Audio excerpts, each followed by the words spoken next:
어느덧 시간이 흘러 창세기 난제숲을 보러 가는 숲의 여행, 마지막 여행 시간이 되었습니다. 이 마지막 여행을 여러분과 떠나고자 생각하니 제 마음속에 이런 시기가 떠오릅니다. 풀필이 입에 물고 오솔길을 따라가니 빛이 든 이슬방울 투명하게 반짝이네. 샘솟듯 피어나는 시꽃 노래하며 춤추며. 이 여행을 함께 마쳤을 때 여러분과 제 마음속에 물샘이 터지기를 바랍니다. 그 물샘을 통하여 여러분의 심령마다 시꽃이 피어나서 함께 노래하며 춤추는 한 영 한 마음으로 꼭 다시 한번 만나기를 소망하며 기도하는 마음으로 여행을 떠나겠습니다. 전 시간에 이어서 창세기 10장 21절을 한번 원어로 보겠습니다. 우레쉘 율라드 가무 아비콜 베네이 에벨 아이 에페트 하기돌. 셈은 에벨 온 자손의 조상이요 야벳의 형이라. 그에게도 자녀가 출생하였으니 율레셈 율라드 가무. 그에게도 뭔가가 생겼습니다. 뭐가 생겼어요? 자녀가 나옵니까? 우리말 개역성경에는 자녀가 출생했으니라고 나오지만 원래 원어 성경에는 자녀라는 말이 전혀 나오진 않습니다. 자녀가 출생하였으라는 단어는 얄라드라는 단어를 그렇게 번역했는데 얄라드는 그냥 태어나다 그런 말입니다. 그러므로 셈은 에벨 온 자손의 조상이요 야벳의 형인데 그에게 뭔가가 태어났다는 말입니다. 자녀라는 말이 없습니다. 얄라들은 더군다나 수동태입니다. 내가 뭔가 목적을 가지고 무엇을 태어나게 한 것이 아니라 뭔가에 떠밀려서 뭔가를 태어나게 하지 않으면 안 되는 그런 수동태, 강조 수동태로 쓴 단어가 바로 야라단어입니다. 여기 야라단어는 다른 때처럼 11장의 족보처럼 히필 동사, 뭔가 목적을 두고 사명을 감당하는 사역 동사가 아닙니다. 또한 말씀드렸지만 자녀라는 이름도 없습니다. 그러한 단어도 없습니다. 에벨 온 자손의 아비 이렇게만 나오고 있습니다. 에벨 온 자손이 뭐냐면 엘람, 아수르, 아르바사 이렇게 자손들이 나오죠. 10장 24절에서도 아르바삭은 셀라를 낳고 셀라는 에벨을 낳고 낳고가 나옵니다.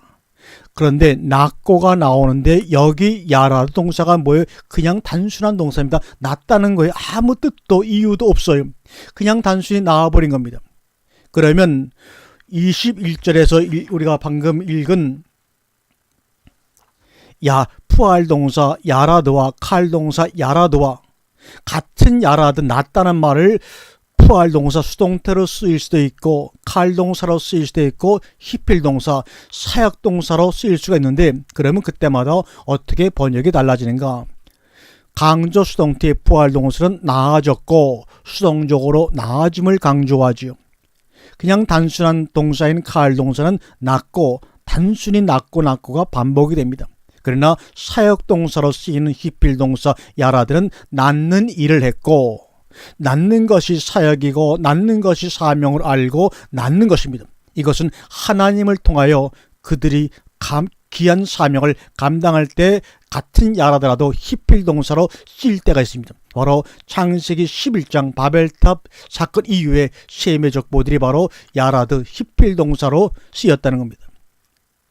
지금 창세기 10장에서는 셈의 아들 전부를 이야기하고 있고 그 중에서 어떤 아들은 어떻게 흘러가서 어떻게 되었고 그래서 그 결과가 11장 바벨탑 사건으로 그리고 11장 10절에서는 전부 다 추려내고 난 다음 거기서 새로운 맥이 이렇게 이어지고 있다는 것을 말씀하고 있는 것입니다.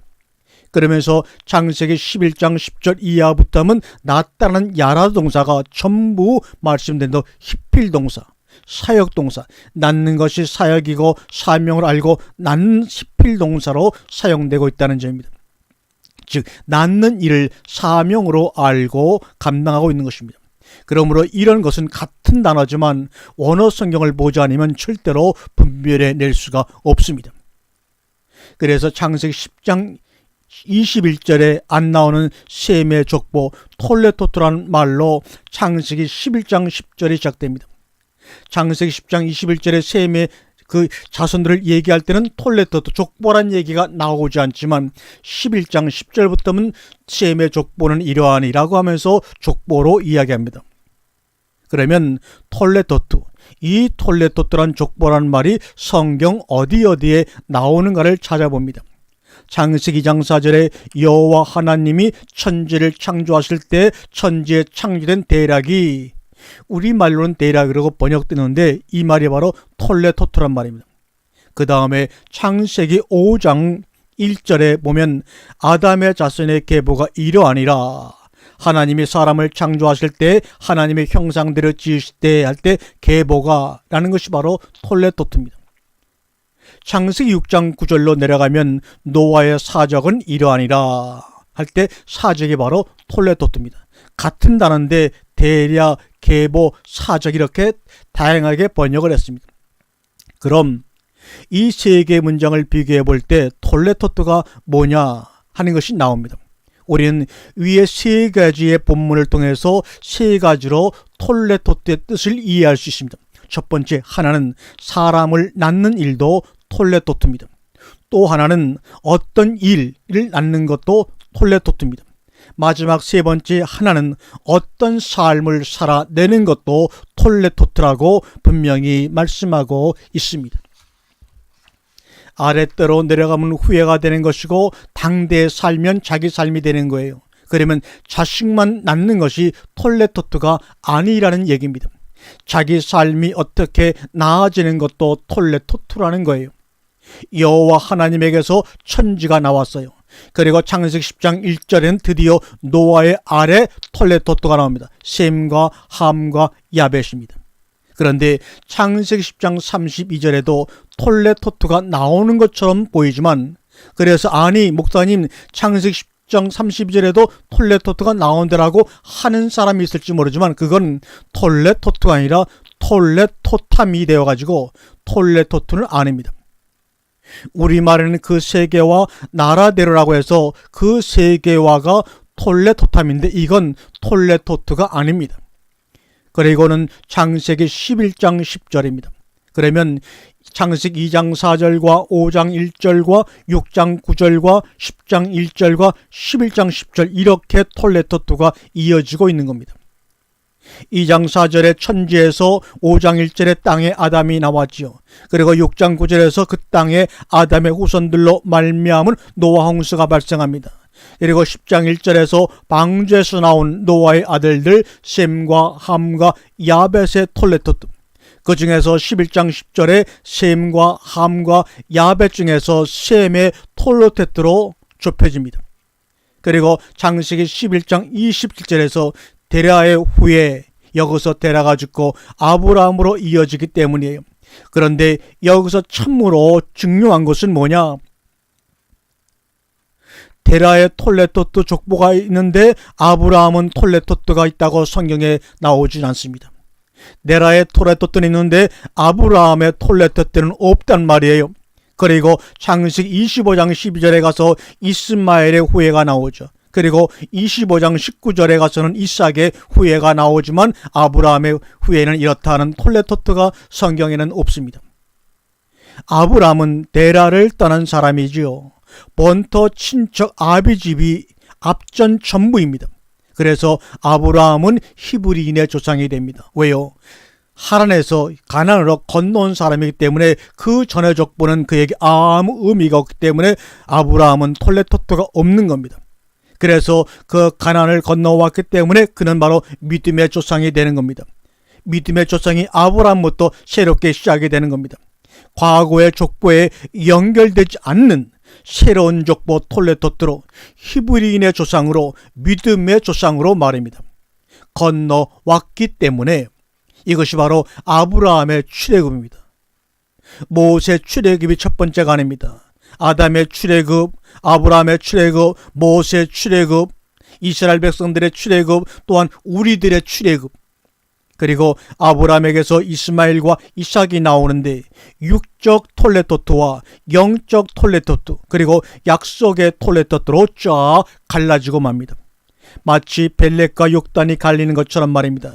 이런 식으로 성경은 진행이 되는데 지금 창세기 11장 10절 이하의 셈의 후예 가운데서 5장의 계속인데 창세기 5장과의 차이점은 죽었다라는 말이 없고 그리고 분명히 창세기 10장에서는 에벨이 벨렉과 욕단을 낳았다 이렇게 나왔단 말이에요. 복수로 나옵니다. 그런데 창세기 11장 10절 이하의 족보는 전부 단수만 나옵니다. 한 사람만. 그리고 그 밑에는 자녀를 낳았으며 이렇게 되어버려요. 이게 뭐냐면 톨레토트란 말입니다. 신앙의 계보가 한 사람 단수에게 이어져 갑니다. 누구를 낳고 자녀를 낳았으며 이것이 바로 사역동사 야라드의 의미입니다. 그러면 우리가 여기서 알 수 있는 것은 누구라고 하는 단수와 자녀라고 하는 복수입니다. 다시 말하면 단수는 독생자 예수 그리스도입니다. 그리고 복수인 자녀는 다생자란 말입니다. 그는 바로 예수 그리스도 안에 접붙임을 당한 우리를 말합니다. 그것이 바로 사도 바울이 말한 그리스도와 교회요 신랑과 신부입니다.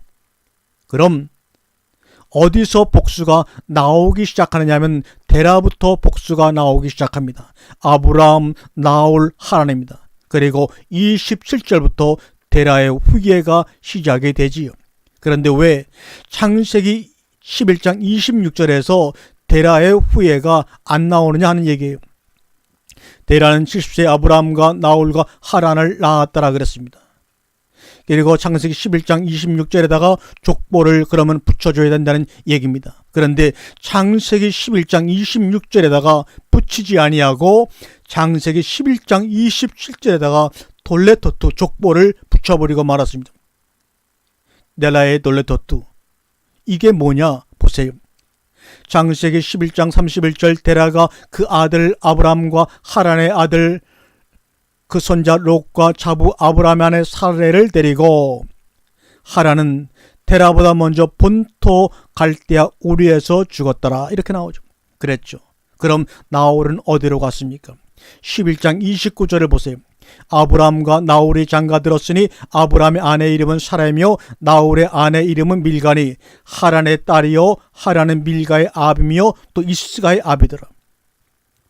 이렇게 한 가족이 이루어지고 있습니다. 서로 간에 소위 요즘의 도덕 기준으로 말하면 근친상간이 이루어지고 있단 말이죠.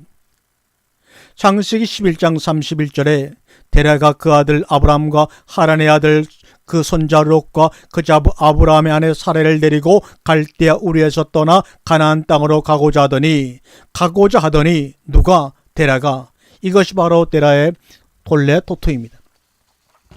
하란에 이르러 거기에 거하였으며 데라는 250세를 항위하고 하란에서 죽었더라. 자, 가나안 땅으로 가고자 하더니 11장 32절에 하란에 이르러 거기서 거하였으며 이렇게 되어버려요. 그래서 성경에 밧담 아람이 나오고 라반이 나오고 리브가가 나오고 그러는 겁니다. 하란에 머물러 버림으로 말미암아. 그것 때문에 갈대아 우르는 떠났는데 가나안까지는 못 오고 하란에서 죽었어요. 그리고 가나안 땅으로 온 사람은 아브라함과 그 아내 사라 그리고 조카 롯입니다. 뭐가 톨레토트냐? 야라드 낳는다는 단어의 히필 동사가 톨레토트입니다. 그러면 낳는다는 것이 뭐냐? 두 가지입니다. 하나는 하나님의 자녀를 낳는 것이 톨레토트입니다. 또 하나는 말씀이 생활 속에서 나오는 것이 나의 삶의 톨레토트입니다. 사람이 될 수도 있고 내 삶이 될 수도 있다는 것입니다. 그래서 노아의 사적은 이러하니라. 노아의 톨레토트는 이러하니라고 성경은 서두에서 말씀하면서 시작합니다. 톨레토트가 나오는 거예요. 노아는 말씀이 생활 속에서 흘러나온 것입니다. 삶이 될 수 있는 것입니다. 말씀이 삶이 된 거예요. 말씀이 사람이 되는 거예요. 오늘 이 창세기 숲의 여행을 함께 떠나면서 여기에서 나오는 모든 말씀들이 여러분을 통해서 사람이 되어 움직이는 겁니다. 그만큼 말씀에 적용하는 삶이 중요하다는 것을 우리에게 말씀하고 있습니다. 뭘 내 삶 가운데 낳느냐는 거예요. 그게 바로 내 구원의 증거입니다. 아브라함, 이삭, 이스마엘의 증거요. 이삭과 야곱과 에서가 중요합니다. 야곱, 이스라엘의 증거요. 창세기 37장 2절에 보면 야곱의 톨레토트 약전이 이러하니라면서 톨레토트가 나옵니다. 그런데 야곱의 약전이 이러하니라 그러면 우리말로 말하면 후예라고 해야 하는데, 후예라고 하면 뭡니까? 르우벤부터 시작하는 12아들 이름이 쫙 나와야 됩니다. 하지만 2절 이하에 뭘 얘기하는 얘기만 나오느냐 하면 17세 소년 요셉에게 심부름시킨 얘기부터 시작이 됩니다. 참으로 이해가 안 됩니다. 뭘 낳고 있다는 거예요? 이것은 바로 어떤 사건을 낳고 있다는 것을 얘기하면서 그 사건도 하나님으로서 되는 톨레토트, 바로 족보가 되는 겁니다. 그 사건 속에 가까운 사건과 먼 사건이 있는데, 가까운 사건은 요셉 사건이고 먼 사건은 창세기 38장의 유다 사건입니다. 창세기 38장을 통해서 유다는 세 아들, 자기가 본체에서 난 세 아들을 통해서가 아니라 며느리 다말에게서 난 멜레스와 셀라 얘기를 하고 있는 거예요. 낳았다는 이야기를 또한 하고 있는 겁니다. 사건을 통해서, 낳는 것을 통해서 바로 야곱의 족보가 어떻게 만들어지고 있다는 것을 하나님이 우리에게 자세하게 설명하고 계시는 겁니다. 그런데 36장 1절과 36장 9절은 에돔의 톨레토트를 이야기하고 있죠. 에서 계통 말입니다. 그렇게 해서 창세기의 모든 톨레토트 족보는 끝나는 겁니다. 낳는 일이 뭐다? 야라드의 히필 동사, 낳는 일이 뭐다? 하나님의 말씀이 나에게 와서 그의 아들이 되든지, 그 말씀이 사실의 사건이 나의 삶 속에 되든지 말씀이 내게 적응한 것입니다. 성령으로 잉태하셔도 성령 말씀이 마리아에게 적응되어 예수가 나온 겁니다. 예수는 사람의 이름이 아니고 또한 사람이 아니고 사건이죠. 무슨 사건? 자기 백성을 저희 죄에서 구원할 자라는 사건입니다. 예수는 자기 백성을 저희 죄에서 구원하는 사건이에요. 임마누엘 하나님, 우리와 함께 하시는 사건입니다. 그게 바로 구약의 톨레토트란 말이에요. 창세기 1장은 그래서 다 톨레토트의 사건입니다. 빛이 있으라 하심에 빛이 있었고 하나님이 보시기에 좋았더라. 말씀이 적응해가지고 빛이 된 거예요. 씨가 밭에 떨어져 결실한 겁니다. 밭은 세상이요, 씨는 바로 말씀입니다. 뭐가 다릅니까? 옥토라는 것이 도대체 뭡니까? 적응할 수 있는 환경이 옥토입니다. 다른 세 가지 밭은 적응할 수 없는 환경이에요. 눈에 보이는 좋고 나쁨으로 옥토와 자갈밭과 들짝밭이 갈라지는 것이 아닙니다. 그래서 광야가 바로 옥토 중에 옥토라고 우리에게 말씀하고 있는 겁니다. 이제 우리에게 결론은 다 나왔어요. 심지어 족보를 통해서 깨달아요. 뭘 낳을 거냐? 그 얘기입니다. 사람을 낳을 것이냐? 사건을 낳을 것이냐? 이스마엘을 낳든지 이삭을 낳든지 한 배에서 에서가 나오든지 야곱이 나오든지, 이스마엘과 이삭은 딴 배에서 나오고 에서와 야곱은 한 배에서 나왔습니다. 딴 배에서 나온 것들은 말할 것도 없는 것들이지만 한 배에서 나와도 이렇게 틀립니다. 이것들이 우리에게 뭘 말하고 있는 건지요? 우리가 이런 사실들을 강구하면 성경이 우리를 강구할 것이라는 사실입니다. 이제 여행을 마칠 시간이 되었습니다. 숲의 여행 동안 함께 여행을 떠나신 사랑하는 우리 여러분들에게, 성도님들에게 진심으로 감사의 고백을 드리며 하나님께 찬양을 드립니다. 10시간 동안 여러분과 숲의 여행을 떠나면서 결론적으로 이런 고백을 드리며 여러분과 이 시간을 마치고자 합니다. 내가 죽고서 내가 산다면 눈이 부시게 푸르름 남은 천지에 샘이 터져 흐르네. 돌담에 속삭이는 햇발같이 풀 아래 웃음 짓는 샘물같이 내 마음은 고요히 오늘 하루 하늘을 우러르고 싶다. 아멘. 할렐루야.